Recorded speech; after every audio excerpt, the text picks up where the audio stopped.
பிஸ்மில்லாஹிர்ரஹ்மானிர்ரஹீம். அஸ்ஸலாமு அலைக்கும் வரஹ்மத்துல்லாஹி வபரகாத்துஹு.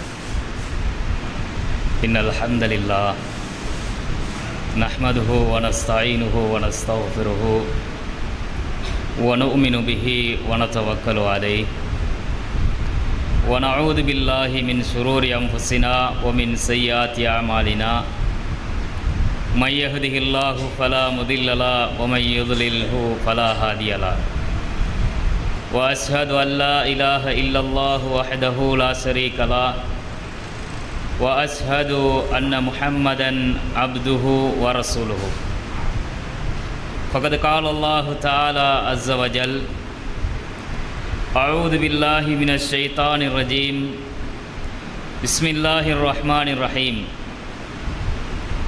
يا أيها الناس اتقوا ربكم الذي خلقكم من نفس واحدة وخلق منها زوجها وبث منهما رجالا كثيرا ونساء واتقوا الله الذي تساءلون به والأرحام إن الله كان عليكم رقيبا.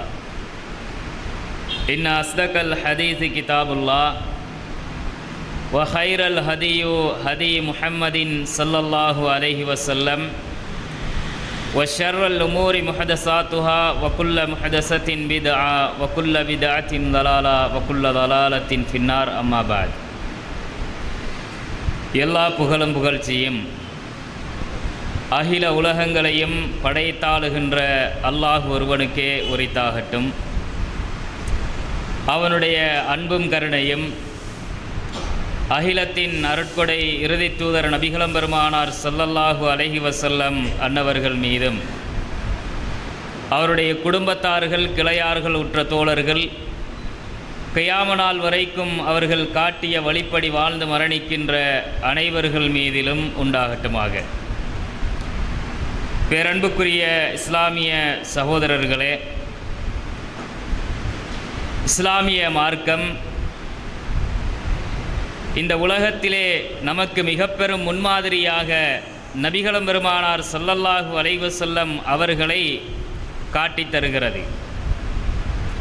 அல்லாஹு தஆலாவுடைய திருமறை குர்ஆனில் சொல்லும் பொழுது, லகது கான லக்கும் ஃபீ ரசூலில்லாஹி உஸ்வத்துன் ஹஸனா, இந்த நபியிடத்தில்தான், அல்லாஹுடைய தூதரிடத்தில்தான் உங்களுக்கு அழகான முன்மாதிரிகள் இருக்கிறது என்று அல்லாஹ் சொல்லுகிறான்.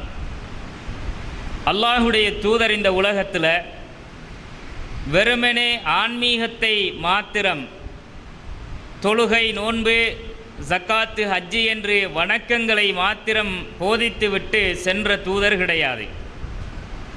எப்படி வணக்க வழிபாடுகளை ரசூல் ஸல்லல்லாஹு அலைஹி வஸல்லம் அவங்க நமக்கு கற்றுத்தந்தாங்களோ, அதேபோல மறுமை வெற்றிக்கான இன்னொரு அடிப்படையையும் சேர்த்தே நமக்கு வழிகாட்டி விட்டு சென்றிருக்கிறார்கள்.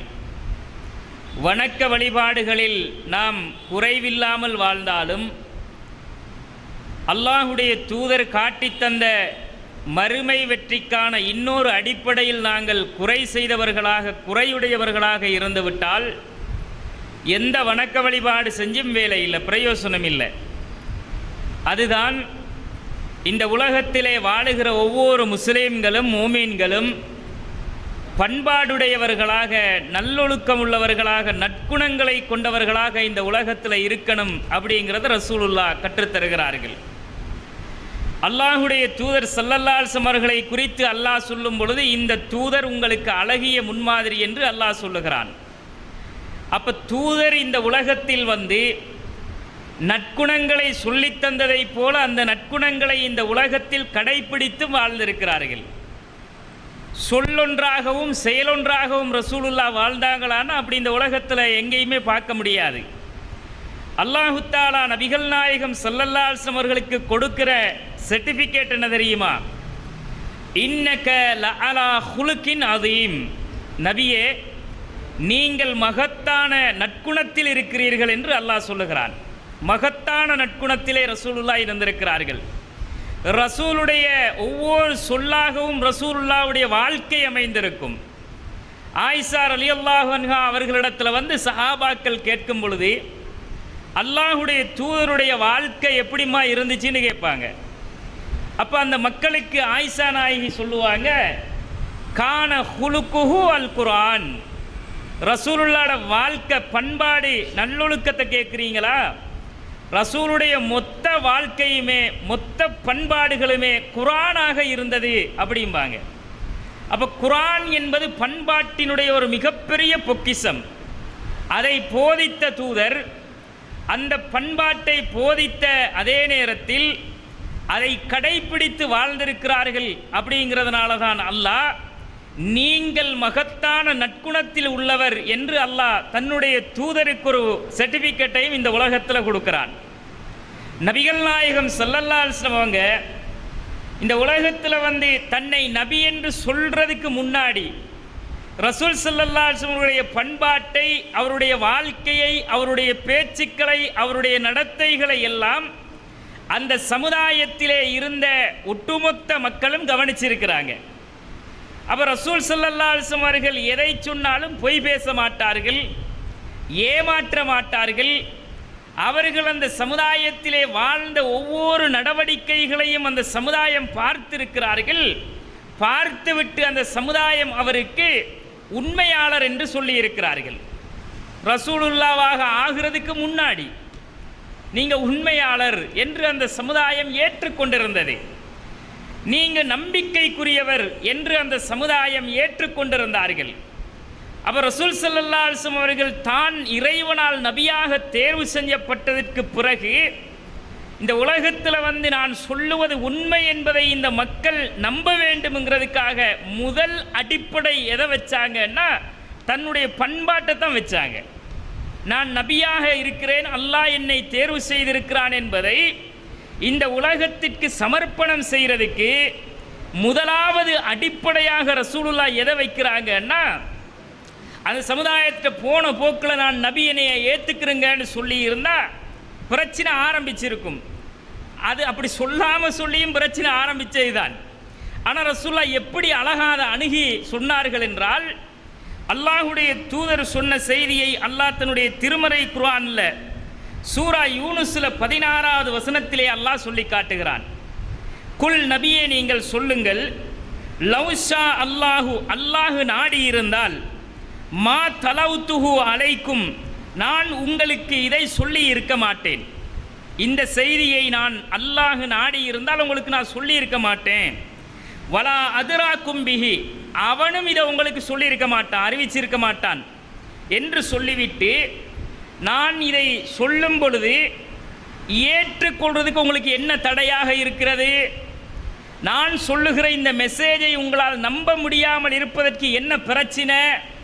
ஃபக்கது லபிஸ்து ஃபீக்கும் உம்ரன் மின் கபுலிஹி, இதுக்கு முன்னாடி 40 வருஷம் உங்களோட வாழ்ந்திருக்கிறேனப்பா.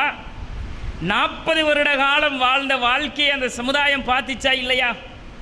நபிகள் நாயகத்துடைய அத்தனை வருட கால வாழ்க்கையும் அப்பழுக்கற்ற ஒரு வாழ்க்கை, பண்பாடுகள் நிறைந்த ஒரு வாழ்க்கை, மூட பழக்க வழக்கங்கள் இருந்த காலத்தில், பாவங்களும் தீமைகளும் நிறைந்திருந்த காலத்தில், ஒரு மனிதன் வழிதவறி செல்வதற்குரிய எல்லா வாசல்களும் திறந்திருந்த காலத்தில் ரசூல் ஸல்லல்லாஹு அலைஹி வஸல்லம் அவர்கள் அந்த சமுதாயத்தில் இருந்து வித்தியாசமாக வாழ்ந்திருக்கிறார்கள். எல்லாம் வெறுத்து விட்டு அவர்கள் அந்த சமுதாயத்தை விட்டு ஒதுங்கி வாழ்ந்திருக்கிறார்கள். அப்போ ரசூலுல்லாஹ் கேட்குறாங்க, ஃபக்கது லபிஸ்து ஃபீக்கும் உம்ரம் மின் கபுலிஹி, உங்களுக்கு முன்னாடி நான் பல வருட காலம் உங்களோட வாழ்ந்திருக்கிறேன், ஏன் என்னை உங்களால் நம்ப முடியலை? ஏன் உங்களால் என்னை ஏற்றுக்கொள்ள முடியவில்லை? அஃபலா தாக்கிலூன், சிந்திச்சு பார்க்க மாட்டீங்களா அப்படின்னு ரசூலுல்லாவை அந்த சமுதாயத்தை நோக்கி அல்லாஹ் கேட்க சொல்கிறான்.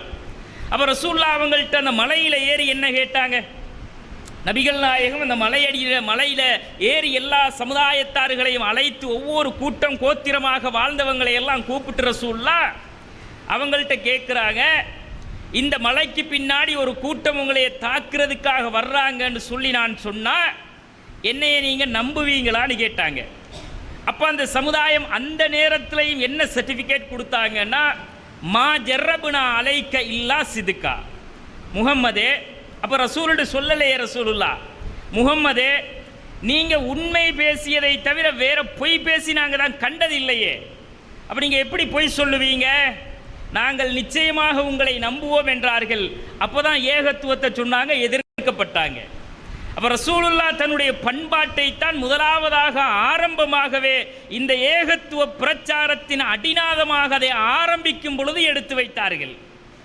அப்போ அந்த பண்பாடுகள் தான் ஒரு சமுதாயம் நம்மை உற்று நோக்கி கொண்டிருக்கின்ற மிக முக்கியமான ஒரு பகுதி. நாம் என்னத்த டொப் லெவலில் கொள்கைவாதியாக இருந்தாலும் பேச்சிலே நாகரீகமற்றவர்களாக, ஒழுக்கமில்லாத பேச்சுக்களை பேசுபவர்களாக, அடுத்தவர்களுடைய மானபங்கப்படுத்தி அடுத்தவர்களுடைய மானத்திலே கை வைத்து விளையாடுபவர்களாக, அடுத்தவனுடைய எல்லா தனிப்பட்ட விவகாரங்களையும் கீறி கிழிக்கின்றவர்களாக இந்த உலகத்தில் வாழ்ந்தா எவனும் நம்ம பேச்சை கேட்க மாட்டான். உண்மையே நம்மிடம் இருந்தாலும் கூட எங்களுடைய பண்பாடு வெளிப்படுத்தப்படாத ஒரு இடத்துல அந்த சத்தியம் வெல்ல மாட்டாது, நிற்காது. சத்தியத்தை மக்கள் எதிர்கொள்ள ஏற்றுக்கொள்ள தயாராக இருக்க மாட்டார்கள். ஆனால் ரசூலுல்லாஹ் முதலாவது சத்தியத்தை இந்த மக்கள் ஏற்றுக்கொள்வதற்கு எடுகோலாக காட்டியதே அவர்களுடைய பண்பாடு நிறைந்த 40 வருட வாழ்க்கையை காட்டினாங்க. அந்த வாழ்க்கையை அந்த சமுதாயத்திலே உள்ள மக்கள் பார்த்த காரணத்தினால காட்டினாங்க. பேசுறது பொய், வியாபாரத்தில் ஏமாத்து, கடனை வாங்கிட்டு பொல்லு என்று இந்த உலகத்தில் வாழ்ந்துட்டு ஏகத்துவத்தை ஒரு ஆள் சத்தம் போட்டு பேசுகிறாரு. போயா நீயும் உன் சத்தியமும், வாழ்கிற வாழ்க்கையே அவ்வளவு மோசமாக இருக்குது. வாயை திறந்தா பொய், ஏமாத்துறது, மோசடி, இவை எப்படி உண்மையை சொல்ல போகிறாள்னு நம்மளோட அந்த பண்பாடுகள் நம்முடைய சத்தியத்தை கீழே போட்டு காலுக்கு கீழே போட்டு மிதிக்கிற அளவுக்கு வந்துருமா இல்லையா? நபிகள் நாயகம் ஸல்லல்லாஹு அலைஹி வஸல்லம் அவர்களுக்கு அல்லாஹ் சொல்லுகிறான், சகோதரர்களே, ஃபபிமா ரஹமத்தின் மினல்லாஹி லின்த லஹும், நபியே முஹம்மதே, அல்லாஹ் உங்களுக்கு செய்த அருளின் காரணமாகத்தான் நீங்கள் இந்த சமுதாய மக்களோட நளினமாக நீங்கள் நடந்து கொள்ளுகிறீர்கள். ரசூலுல்லாஹ் நளினமாக நடந்திருக்கிறாங்க, மென்மையாக அந்த மக்களை அனுசரித்து கடும்போக்கற்றவர்களாக ரசூலுல்லாஹ் அவங்களோட வாழ்ந்திருக்கிறாங்க. அப்படிப்பட்ட தூதரை குறித்து அல்லாஹ் சொல்லுகிறான், அது அல்லாஹ் உங்களுக்கு செஞ்ச அருள். அல்லாஹ் இந்த அருளை செய்த காரணத்தினால்தான் நீங்கள் இந்த மக்களோடு மென்மையாக நடக்கிறீர்கள். வஇன் குன்த ஃபல்தன் கலீலல் கல்பி, நீங்கள் கடும்போக்குள்ளவராக இருந்திருந்தா ஏற்றுக்கிட்டா ஏற்றுக்கையா, இல்லைன்னா போ, அது ஓ இஷ்டம்ன்ட்டு, நான் சொல்கிறது ஹக்குப்பா, எனக்கிட்ட சத்தியம் இருக்குது, உனக்கு முடியுமா ஏற்றுக்க, இல்லைன்னா ஆள் இடத்த காலி பண்ணுன்ட்டு ரசூல்லா அப்படி ஒரு போக்கில் இருந்திருந்தா எந்த மனுஷனும் ரசூல்லாவை அண்டி வந்திருக்க மாட்டான். நபிகள் நாயகம் ஸல்லல்லாஹு அலைஹி வஸல்லம் அவர்கள் சொல்லுகிற அந்த வார்த்தைகளுக்கு எந்த மனிதர்களும் முக்கியத்துவம் கொடுத்திருக்க மாட்டார்கள், மதிப்பளித்திருக்க மாட்டார்கள், ரசூலுல்லாஹ்ட சொல்ல கேட்க தயாராக இருந்திருக்க மாட்டாங்க. ஆனால் நபிகள் நாயகம் ஸல்லல்லாஹு அலைஹி வஸல்லம் அவர்களை குறித்து அல்லாஹ் சொல்லும் பொழுது, இந்த போக்கிலே நீங்கள் இருந்திருந்தால், வஇன் குன்த ஃபல்லன் கலீலல் கல்பி, கடும் போக்குடையவராக நீங்கள் இருந்திருந்தால், லம் ஃபல்லூ மின் ஹவுலிக்க, உன்னை சுற்றி எந்த மனுஷனும் இருந்திருக்க மாட்டாங்க, யாரும் உனக்கிட்ட நெருங்க வரமாட்டாங்க. இந்த ஆளா வாயை திறந்த அப்பா அவன் பேசுகிற பேச்சு அப்படின்ட்டு யாரும் நம்மை நெருங்க முற்பட மாட்டார்கள், எல்லோரும் உங்களை விட்டு வெருண்டோடி இருப்பார்கள் என்று அல்லாஹ் சொல்லுகிறான். நிறைய மக்கள் இன்றைக்கு ஏகத்துவத்தை விட்டு ஓடுறதுக்கு என்ன காரணம் தெரியுமா? நமக்கிட்ட ஹக்கு இருக்குது, சத்தியம் இருக்குது, ஆனால் மக்கள்கிட்ட சொல்ல தெரியல. மக்களிடத்திலே நாங்கள் எங்களுடைய பண்பாட்டை வெளிப்படுத்தி இருந்தால் இன்றைக்கு நிறைய மக்கள் நம்மை சூழ வந்து குழுமி கூடி இவர்கள் என்ன சொல்லுகிறார்கள் என்று கேட்டிருப்பார்கள். ஆனால் தௌஹீதுக்காரனை எப்படி அடையாளப்படுத்தி வைத்திருக்கிறார்கள்? அவன் வாயை திறந்தாலே பேச தெரியாதுப்பா, நான் அநாகரீகமாக பேசுவான், ஒழுக்கம் இல்லாமல் பேசுவான், பண்பாடு இல்லாமல் பேசுவான் என்று இன்றைக்கு ஒரு முத்திரை குத்தப்பட்டிருக்கிறது. 5 விரலும் ஒரு மாதிரி இல்லை, அதான் உண்மை. 5 விரலும் ஒரு மாதிரி இல்லை, ஒருத்தன் பேசினாலும் ஒட்டுமொத்த சமுதாயத்துக்கு முத்திரையை குத்தி போட்டுருதான். அது அவங்களோட தவறு. ஆனால் ஒவ்வொரு முஸ்லீமும் மூமீனும் எப்படி வாழணும்? ரசூலை முன்மாதிரியாக எடுத்துக்கொண்ட ஒவ்வொரு முஸ்லீம்களும் ரசூலுடைய வாழ்க்கையினுடைய ஒவ்வொரு விஷயங்களையும் கடைபிடித்து நடக்கின்றவர்களாக இருந்தால், ரசூல் கற்றுத்தந்த பண்பாடுகளை நாங்கள் கடைபிடிக்கிறவர்களாக இருக்க வேண்டும். பண்பாடு இல்லாத இடத்துல என்ன ஹக்கை நீங்கள் எடுத்துக்கிட்டு வந்தாலும் அந்த ஹக்கு செல்லா காசாக மாறிவிடும். சகோதரர்களே, ரசூலுல்லாவுடைய வாழ்க்கையில் அவர் சத்தியத்தை பெரிய வீரங்கி பேச்சாளராக நின்று பெரும் பெரும் மேடைகள் போட்டு பிரச்சாரம் பண்ணி அப்படியே அலை அலையாக மக்களை இழுத்துக்கிட்டு வந்தாங்களா? பிரச்சாரமும் செஞ்சாங்க ரசூலுல்லா. ஆனால் ரசூலுல்லாவுடைய வாழ்க்கையை பார்த்துத்தான் நிறைய மக்கள் வந்தார்கள். நபிகள் நாயகத்துடைய நடத்தைகளை வைத்துத்தான். அவர் பொய் சொல்ல மாட்டாரே வாப்பா, அவர் தான் யாரையும் ஏமாத்தினது கிடையாது. அவர் பொய் சொல்லாதவர், இது சொல்லக்கூடியதில் ஒரு நியாயம் இருக்குமே. அப்படி சிந்தித்து நிறைய மக்கள் இஸ்லாத்துக்குள்ளே வந்தார்கள். ஒருவரோடு நடந்து கொள்ளுகிற விதத்தை வைத்து, ஒருவரோடு அவர் ரசூலுல்லா அவருடைய வாழ்க்கையிலே அவரை எதிர்கொள்ளுகிற விதத்தை வைத்து நிறைய எதிரிகள் அல்லாஹ்வுடைய தூதரிடத்திலே இஸ்லாத்தை ஏற்றார்கள். கண்ணியத்திற்குரிய சகோதரர்களே, நாங்களும் ரசூலுல்லாஹ் கொண்ட அந்த ஹக்கை சத்தியத்தை ஏற்றவர்கள் தான். ரசூல் ஸல்லல்லாஹு அலைஹி வஸல்லம் அவர்களுக்கு முடியும், நான் அல்லாஹ்வுடைய தூதர், எனக்கு அல்லாஹ் வஹி இறக்குகிறான், நான் சொல்லுகிற சத்தியத்தை நான் போல்டா உடைச்சி சொல்லிட்டு போவேன். இஷ்டம்னா இரியா, கஷ்டம்னா கிளம்பி போயான்னு ரசூலுல்லாஹ் தெனாவட்டா பேசியிருந்தா எந்த மனுஷனும் அல்லாஹ்வுடைய ரசூலுடைய செய்தியை கேட்க வந்திருக்க மாட்டார்கள். ஆனால் ரசூலுல்லாஹ் சத்தியத்தையும் விட்டு கொடுக்க மாட்டாங்க. சத்தியத்தை விட்டு கொடுத்து பிரச்சாரம் செய்தவர்களும் அல்ல, சத்தியத்தையும் தெளிவாக சொன்னார்கள். மனிதர்களோடு பேசும் பொழுது ரசூலுல்லாஹ் ஒருபோதும் அடுத்தவர்களுடைய உள்ளம் புண்படுகிற விதத்தில், மனசு கஷ்டப்படுகிற விதத்தில், அவனை தாக்குகிற விதத்தில், அவனை கேவலப்படுத்துகிற விதத்தில் ரசூலுல்லாஹ் ஒரு நாளும் பேச மாட்டாங்க.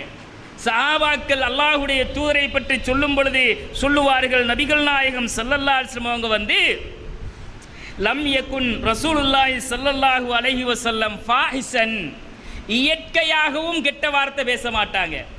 ரசூல்லா வாயை திறந்தாலே கெட்ட வார்த்தை பேசுவாங்களான்னா அப்படியும் கிடையாது. அப்படி ரசூல்லாட்ட அந்த தன்மையே கிடையாது.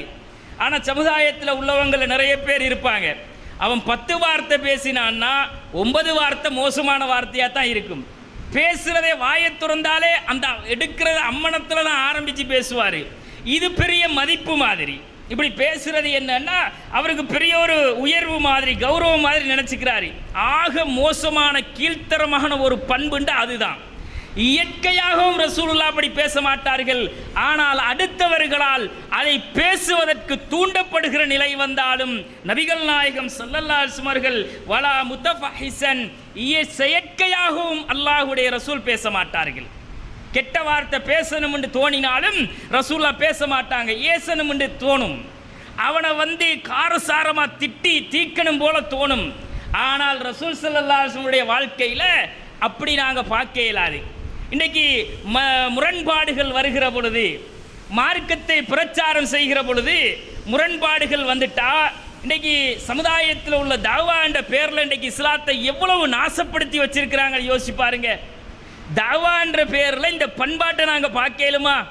அவங்களுக்கு ஹக்கை விளக்கப்படுத்துவது தான் நம்முடைய நோக்கமாக இருக்க வேண்டுமே தவிர அவர்களை தரக்குறைவாக பேசுவதும் நம்முடைய நோக்கமாக இருக்கக்கூடாது, அவர்களை கேவலப்படுத்துவது நம்முடைய நோக்கமாக இருக்கக்கூடாது. ஆனால் இஸ்லாத்திற்கு எதிராக பேசுகிறவர்கள், சத்தியத்திற்கு எதிராக பேசுகிறவர்கள் அப்படி பேசுகிறாங்கன்னா அதே லெவலுக்கு இறங்கி இன்றைக்கு மாறி நாமும் பேசுகிற நிலைக்கு வந்தால் நமக்கிட்ட அந்த பண்பாடு இல்லை.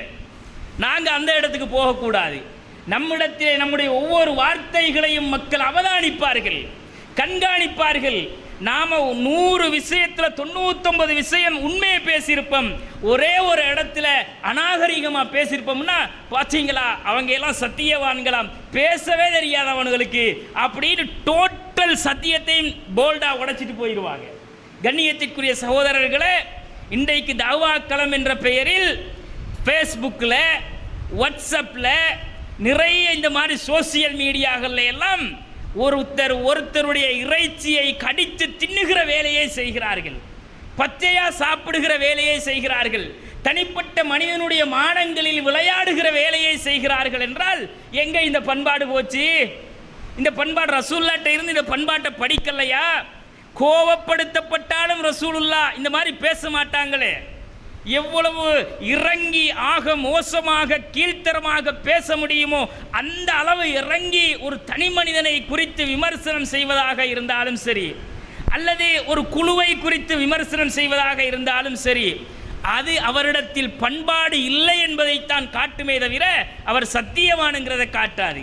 எனவே கண்ணியத்திற்குரியவர்களே, ரசூலுல்லா அவர்கள் எப்படிப்பட்டவர்கள் என்றால் இந்த நிலையில் ரசூலுல்லா இருக்கவில்லை. ஆனால் ரசூலுல்லா சொல்லுவார்கள், இன்ன ஹியாரக்கும் அஹாசினுக்கும் அஹ்லாக்கா, உங்களில் சிறந்தவர்கள் யார் தெரியுமா, நல்ல மனிதர்கள் யார் தெரியுமா, அழகான பண்பாடுடையவர்கள் என்றாங்க ரசூல் ஸல்லல்லாஹு அலைஹி வஸல்லம். அழகான பண்பாடுகளை கொண்டவர்கள் தான் உங்களில் மிகச் சிறந்தவர்கள். ரசூலுல்லாஹ் எப்படி எங்களுக்கு பேசுகிற விஷயத்தில் பண்பாட்டை படித்து தந்தாங்க. மன்கான யுமினு பில்லாஹி வல் யௌமில் ஆஹிரி ஃபல்யகுல் கைரன் அவு லியஸ்முத். ரசூலுல்லாஹ் சொல்லுகிறார்கள், நீங்கள் அல்லாஹுவையும் மறுமையையும் நம்பியவர்களாக இருந்தால், அல்லாஹ் இருக்கிறார் நம்பிக்கை உனக்கிட்ட இருந்தா, அவன் மறுமை என்று ஒன்றை தயார்படுத்தி வைத்திருக்கிறான். அந்த மறுமை நாளில் ஒவ்வொரு மனிதர்களுடைய விஷயங்களுக்கும் ஒன்றொன்றாக அணுவணுவாக கணக்கு தீர்க்க இருக்கிறான் என்ற நம்பிக்கை உனக்கு இருந்தால், ரசூல் ஸல்லல்லாஹு அலைஹி வஸல்லம் அவர்கள் சொல்லுகிறார்கள், ஃபல்யகுல் கைரன், நல்லதை மட்டும் பேசு, நல்லதை பேசுங்கள், நன்மையை பேசுங்கள். உங்களுக்கு அதை பேச முடியலையா, வாயை மூடிக்கிட்டு சும்மா இருந்துருங்கன்றாங்க ரசூலுல்லாஹ். பேச முடியாதுன்னா வாயை திறந்தா எங்களால் அப்படியெல்லாம் பேசுகிறேன், எங்களுக்கு அந்த அளவெல்லாம் பக்தி கிடையாது, எங்களுக்கு அந்த அளவு பண்பாடு கிடையாது, நமக்கெல்லாம் அப்படி பேச வராது என்ன, நீ பேசாமல் வாயை மூடிக்கிட்டு இருக்கிறதா உனக்கு மறுமைக்கு சிறந்தது என்று ரசூல் ஸல்லல்லாஹு அலைஹி வஸல்லம் அவர்கள் சொல்லித் தருகிறார்கள். பேச்சு என்ற இந்த நாவை கட்டுப்படுத்துகிற விஷயத்தை ரசூலுல்லாஹ் சொன்ன அந்த பண்பாடு இன்றைக்கு சமுதாயத்திலே அறவே அற்றுப்போய் கிடக்கிறது. ஒவ்வொரு மனுஷனுடைய நாக்கம் கடிவாளம் இல்லாமல் தாறுமாறாக தாந்தோன்றித்தனமாக செயல்படுவதை இன்றைக்கு சமுதாயத்திலே பார்க்கிறோம். கடிவாளம் போடுகிறார்கள் ரசூலுல்லாஹ், பேச்சுக்கு கடிவாளம் போடுகிறார்கள். மறுமை நாளில் அது உங்களை நரக படுகொலியை நோக்கி இழுத்துச் செல்லுகிற ஒரு ஆயுதமாக இருக்கும் ரசூலுல்லாஹ். ஒரு வார்த்தை போதும் நீங்கள் கிழக்கிற்கும் மேற்கிற்கும் இடைப்பட்ட தொலைவிற்கு நரகத்திலே வீழ்வதற்கென்றார்கள் அல்லாஹ்வுடைய தூதர். அதனால கடிவாளம் விட்டு ரசூலுல்லாஹ் பேச்சுக்கு பண்பாடை படித்து கொடுத்தவர்கள் அல்லாஹ்வுடைய தூதர். நாங்கள் பேசுகிற ஒவ்வொரு வார்த்தைகளும் ரகீபும் அதீதும் பதிவு செய்கிறார்கள் என்பதை கவனத்தில் கொண்டு பேச வேண்டும் என்று குர்ஆன் சொல்லுகிறது. எழுத்தர்கள் உங்கள் பேச்சுக்களை பதிவு செய்கிறார்கள்.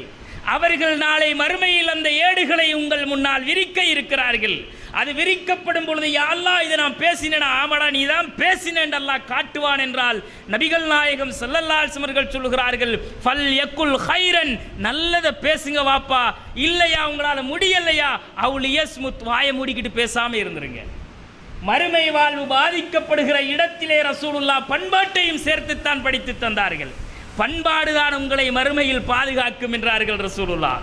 எனவே கண்ணியத்திற்குரியவர்களே, அதை நாங்கள் வளர்க்க வேண்டும். ரசூலுல்லாஹ் முன்மாதிரி என்ன, அந்த பண்பாடு எங்களிடத்திலே இருக்க வேண்டும்.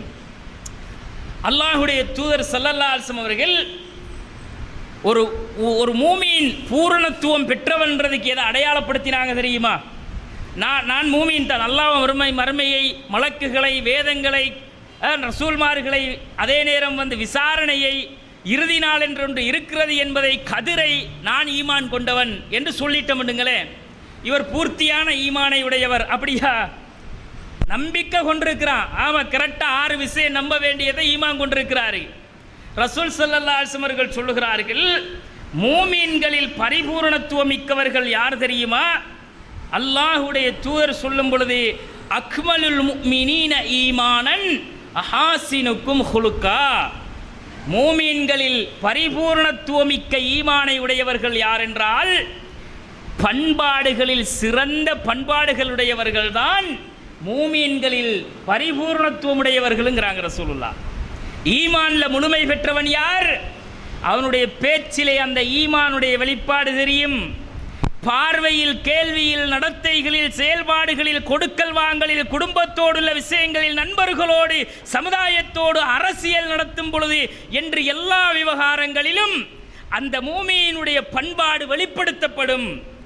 ஏமாற்றம் இல்லை, அடுத்தவர்களுடைய உரிமையில் கை வைக்கிறவன் இல்லை, அடுத்தவர்களுக்கு கொடுக்கப்பட வேண்டிய உரிமையை தட்டிப்பறிக்கிறவன் இல்லை என்றால் அவன் மூமீன் என்பதற்கு ரசூலுல்லாஹ் எதை அடையாளப்படுத்துறாங்கன்னா, பரிபூரணத்துவம் உள்ள மூமீனாக இவன் மாறுவதற்கு பண்பாட்டை ரசூலுல்லாஹ் கொண்டு வர்றாங்க.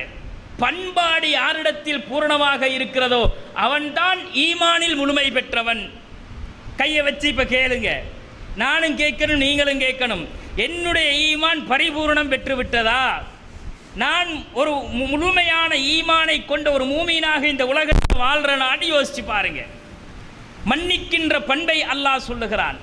மன்னிக்கிற பண்புங்கிறது சாதாரணமாக யாரிடத்திலையும் வரமாட்டாது.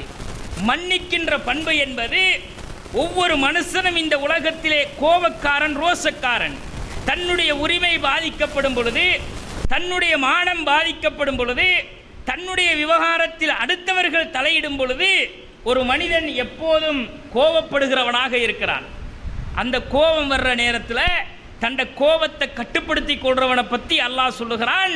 மூமீன்கள் எப்படிப்பட்டவர்கள் தெரியுமா? வல் காலிமீனல் கைல வல் ஆஃபீன அனின் நாஸ். மனிதர்களை மன்னித்து நடப்பார்கள், கோபத்தை மென்று விழுங்குவார்கள். மனுஷனை மன்னிச்சிருவாங்க, அவன் செஞ்ச தப்பை அவன் தப்பு தான் செஞ்சானண்டாலும் மன்னிச்சு விட்டுறேன் அப்படின்ட்டு போயிடுவாங்களாம். ஆனால் சாதாரணமாக வராது. அவர்கள் செய்த தவறை இவன் கண்டு இவன் கொதிப்படைந்து அந்த கோபத்தை வெளிப்படுத்துகிற ஒரு இடத்தில் இவன் இருந்தாலும் அடிக்கணும் என்று தோன்றும், திட்டி தீக்கணும் என்று தோன்றும், அவனை பழிவாங்குகிற உணர்வு மேலோங்கி இருக்கும் என்றால் அப்ப அல்லாஹ் சொல்லுகிறான், மூமீன் அப்படி இருக்க மாட்டான். அவன் மூமீனாக பரிபூரணத்துவம் உள்ளவனாக இருந்தால் வல் காலிமீனல் கைல், கோபத்தை கடித்து மென்று விழுங்கி விடுவார்கள். அப்படி உள்ளே அமுக்கிக்கிறவாங்க ரசூலுல்லாஹ். உண்மையான வீரன் யார் தெரியுமா? அந்த பண்பாட்டு ரசூலுல்லாஹ் எப்படி வர்ணிக்கிறாங்கன்னா, லைஸ ஸதீது பிஸ்ஸுரா, தன் வீரத்தை வெளிப்படுத்துகிறவன் அல்ல வீரன். ஆனால் வீரன் என்பவன் இன்னம ஷதீதுல்லதி யம்லிகு நஃப்ஸஹு இந்தல் கலப், கோபம் வரும் பொழுது தன்னுடைய உள்ளத்தை கட்டுப்படுத்திக் கொள்கிறானே அவன்தான் வீரன் தாங்க ரசூலுல்லாஹ். இந்த மன்னிக்கிற பண்பும் கோபத்தை மென்று விழுங்குகிற பண்பையும் ரசூலுல்லாஹ்வுடைய வாழ்க்கையில் நீங்க பார்க்கலாம். நபிகள் நாயகம் ஸல்லல்லாஹு அலைஹி வஸல்லம் வாழ்க்கையில் நிறைய சம்பவங்களை நீங்க பார்க்கலாம். ரசூலுல்லாஹி ஸல்லல்லாஹு அலைஹி வஸல்லம் பள்ளிவாசலுக்குள்ளால இப்படி சஹாபாக்களோடு உட்கார்ந்துக்கிட்டு பேசிக்கிட்டு இருப்பாங்க. ஒரு சோரோரமாக ஒரு தூணில் சாஞ்சி ரசூலுல்லாஹ் பேசிக்கிட்டு இருக்கும் பொழுது ஒரு காட்டரபி வருவார்.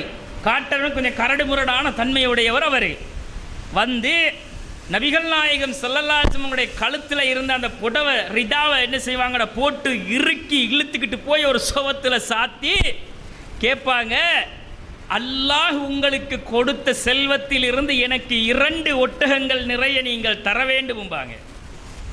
இது எப்படி? அதாவது நாம் ஒரு மனுஷன்கிட்ட கேட்குறதுக்கு ஒரு முறை இருக்குது. போயிட்டு நம்மளோட தேவையை கேட்குறதா இருந்தால், வாப்பா நான் கஷ்டவாளியாக இருக்கிறேன், ஆஜியார் கொஞ்சம் பார்த்து என் தேவையை நிறைவேற்றி தாங்கன்ட்டு அப்படி கேட்குறதுக்கு ஒரு முறை இருக்குது. சாதாரண மனுஷன்கிட்டையே அப்படி கேட்போம். அதே கொஞ்சம் உயர்ந்த இடத்துல, பதவியில், அதிகாரத்தில், மக்கள் எல்லாம் மதிக்கிற ஒரு இடத்துல இருக்கிற ஒரு ஆள்கிட்ட போய் அதை விட இறங்கி கேட்போமா இல்லையா? கையை கட்டி கூனி குறி நின்று ஆஜியார் எப்படியாச்சும் செஞ்சு தாங்க ஆஜியார்னு கேட்டு எப்படியாவது காரியத்தை சாதிச்சுட்டு போயிடுவோன்னு நினைக்கிற இடத்துல இந்த காட்டரபி எப்படி பண்ணுறாருன்னா, உயிரை விட மேலாக மதிக்கப்படுகிற ரசூலுல்லாஹ் கண்ணசைச்சா வெட்டி கூறு போட்டுருவாங்கன்ற சஹாபாக்கள் அந்த அளவுக்கு இருக்கிறாங்க. இவர் போய் ரசூலுல்லாவை கழுத்தை நசிச்சு சுவரோட கொண்டை சாட்சி வச்சு உங்கள் உமா வீட்டு சொத்தா வாப்பா வீட்டு சொத்தாங்கிற மாதிரி கேட்குறாரு. எப்படி? அல்லாஹ் கொடுத்த சொத்துல இருந்து கொடுங்கப்பா, 2 ஒட்டகத்தில் ஏற்றுங்கிறாரு. ரசூல் ஸல்லல்லாஹு அலைஹி வஸல்லம் அவங்களுக்கு எவ்வளவு ஆத்திரம் வந்திருக்கணும், எவ்வளவு கேட்கறதுக்கு ஒரு முறை இருக்குது. அதுவும் நீ கேட்டால் நான் கொடுக்காம இருக்க போகிறதும் கிடையாது. அதுக்காக இப்படியாடா கேட்பேன் ரசூல் அவனை பிடிச்சி கன்னத்தில் 2 போட்டு அங்கே உட்கார வச்சிருந்தாலும் யாரும் ஒன்றும் சொல்லியிருக்க மாட்டாங்க. நபிகள் நாயகம் ஸல்லல்லாஹு அலைஹி வஸல்லம் கழுத்தை நசுக்கிக்கிட்டு கொண்டு போயிட்டு கேட்குறாரு. சஹாபாக்கள் எல்லாம் கொதிச்சு போய், அல்லாஹ்வுடைய தூதரே ஒரு வார்த்தை சொல்லுங்க யார சொல்ல, இவன் தலையை வெட்டி வீசிடுறவன்டாங்க. நபிகள் நாயகம் ஸல்லல்லாஹு அலைஹி வஸல்லம் அவர்கள் இல்ல வேணாம் விட்டுருங்க அந்த ஆளை ரசூலுல்லாஹ் சிரித்தார்கள். சிரித்து விட்டு ரசூலுல்லாஹ் சொன்னாங்க, அந்த ஆளுக்கு கேட்குற அளவுக்கு கொடுத்து அனுப்புங்க. நாங்கள் ரசூலுல்லாஹ் நம்ம பள்ளிவாசலுக்கு பைத்துல் ஸகாத்துக்கு நிறைய காசு வருதுன்னு வச்சுக்கிறோங்க, நிறைய காசு வருது. நம்ம தலைவர் இப்போ பள்ளிவாசலுக்குள்ளே இருக்கிறாரு. வெளியில் ரோட்டில் போகிற ஒருத்தர் அவருக்கு தேவையே இருக்கிறதுன்னு வச்சுக்கிருவோம், கஷ்டவாளியாக இருக்கிறாரு. தலைவரை வந்து சட்டை கொளரை பிடிச்சி இழுத்துக்கிட்டு போய் சோத்தில் சாத்தி இதை நான் உமா வீட்டு சொத்தா வாப்பா வீட்டு சொத்தா, அல்லாஹ் அவன் பைத்து ஜக்காத்துக்கிட்டு அல்லாஹ் கொடுத்த சொத்து தானே, அதில் இருந்து எனக்கு நான் கேட்குறத கொடுறான்னா நம்ம தலைவர்களோட நிலப்பாடு எப்படி இருக்கும்? வந்தவன் தேவையுள்ளவனாவே இருந்தாலும் என்ன நடக்கும்? கண்ணியத்திற்குரியவர்களே, அங்கதான் பண்பாடு வெளிப்படுத்தப்பட வேண்டும். அவன் அறிவீனமாக நடக்கிறான், தெரியாம நடக்கிறான், முட்டாள்தனமாக நடக்கிறான் என்றால் நாங்களும் அந்த இடத்துக்கு இறங்கிடப்படாது. அதனால தான் ரசூலுல்லாஹ் சிரிச்சாங்க. சிரிச்சிட்டு எந்த சமுதாயத்திலேயா இப்படியும் மக்கள் இருக்கிறார்கள், அவர்கள் கேட்பதை கொடுத்து விடுங்கள் என்றார்கள் ரசூலுல்லாஹ். கண்ணியத்திற்குரியவர்களே, கோபப்படுறதா இருந்தால் ரசூலுல்லாஹ் கோபப்பட்டிருக்கலாம், அடிக்கிறதாக இருந்தால் அடித்திருக்கலாம். ரசூலுல்லாஹ்வுக்கு அந்த உரிமையும் அதிகாரமும் இருந்தது. ரசூலை அடிக்காவிட்டாலும் கண்ணை காட்டி இருந்த அவ்வளோ சஹாபாக்களும் மொத்தி அனுப்பியிருப்பாங்க. ஆனால் அல்லாஹ்வுடைய ரசூல் அதுக்கு கூட இடம் கொடுக்கல. சுமாமா என்ற ஒரு நபித்தோழர் முந்தைய காலத்தில் கடுமையான எதிரியாக, இஸ்லாத்துக்குரிய விரோதியாக இருந்தார். அவரை வந்து ரசூலுல்லாஹ் சொன்னாங்க, காண்ற இடத்துல வெட்டி போடுங்க அவரை. கூட்டிக்கிட்டு அரெஸ்ட் பண்ணிக்கிட்டு வர வேலையெல்லாம் கிடையாது, அவரை கண்டால் கொல்லுங்கள் என்றார்கள் ரசூலுல்லாஹ். அல்லாஹ்வுடைய தூதர்கிட்ட வந்து அவரை கைதியா பிடிச்சிக்கிட்டு வந்துட்டாங்க. பிடிச்சிக்கிட்டு வந்த உடனே ரசூலுல்லாஹ் அவரை வந்து பள்ளிவாசல ஒரு தூணில் கட்ட சொன்னாங்க. கட்டிட்டாங்க. முதலாவது நாள் ரசூல், என்னைய நீங்கள் கொண்டாலும் கூட நீங்கள் செய்தது சரிதான், நீங்க கொன்னா கூட அந்த அளவுக்கு அக்கிரமம் பண்ணின வந்தான் நான், கரெக்டு தான், நீங்க என்னைய மன்னிச்சு விட்டா உங்களுக்கு நன்றியுடையவனா இருப்பேங்கிறாங்க. ரெண்டாவது நாள் ரசூலுல்லாஹ் வந்து கேட்டாங்க, அப்படியே சொன்னாரு. மூணாவது நாள் ரசூலுல்லாஹ் வரல. நாலாவது நாள் ரசூலுல்லாஹ் வாராங்க. சுமாமா என்ன நிலப்பாடு? இதான் நிலப்பாடு, நீங்க என்னைய கொண்டாலும் கரெக்டு தான், அந்த அளவுக்கு நான் மோசமானவன் தான் அப்படிங்கிறாங்க. ரசூல் ஸல்லல்லாஹு அலைஹி வஸல்லம் அவர்கள் சுமாமாவை அவுத்து விடுங்க போகட்டும்னாங்க. சுமாமாவை அவுத்து விட்டாங்க. சுமாமா அவர்கள் பக்கத்தில் உள்ள ஒரு பேரித்தம்பள தோட்டத்துக்குள்ளே போய் குளிச்சுட்டு அல்லாஹுடைய ரசூல்கிட்ட வந்து நபிகள் நாயகம் ஸல்லல்லாஹு அலைஹி வஸல்லம் கரத்தை பிடித்து சொன்னார்கள், அல்லாஹ் மீது சத்தியமாக முகம்மதே, நீங்கள் அல்லாஹுடைய தூதர் தான் என்று நான் சாட்சி சொல்லுகிறேன். எனக்கு இந்த உலகத்தில் இந்த நிமிடம் வரைக்கும் மிக மிக வெறுப்புக்குரிய ஒரு மனிதரின் முகம் என்றால் உங்களுடைய முகம்தான். ஆனால் இந்த நிமிடத்தில் இருந்து இந்த உலகத்திலே எனக்கு மிக விருப்பமான ஒருவர் முகம் என்றால் அது உங்களுடைய முகம்தான் என்றார்கள். ரசூலுல்லாஹ் வந்து என்ன 4 நாளும் பயானா பண்ணினாங்க சுமாமாவுக்கு. பயான் பண்ணி, சுமாமா இதான்ப்பா இஸ்லாம், இப்படித்தான் வாழணும், இதான் ஏகத்துவம், இது இணை வைப்பு. ரசூலுல்லாஹ் 4 நாள் பயான் பண்ணினாங்களா? அந்த 4 நாளும் அவர் என்னத்தை கவனிச்சார் தெரியுமா? நபிகள் நாயகம் 4 நாட்களும் 5 நேரங்களும் பள்ளிவாசலுக்கு வருவார்கள்.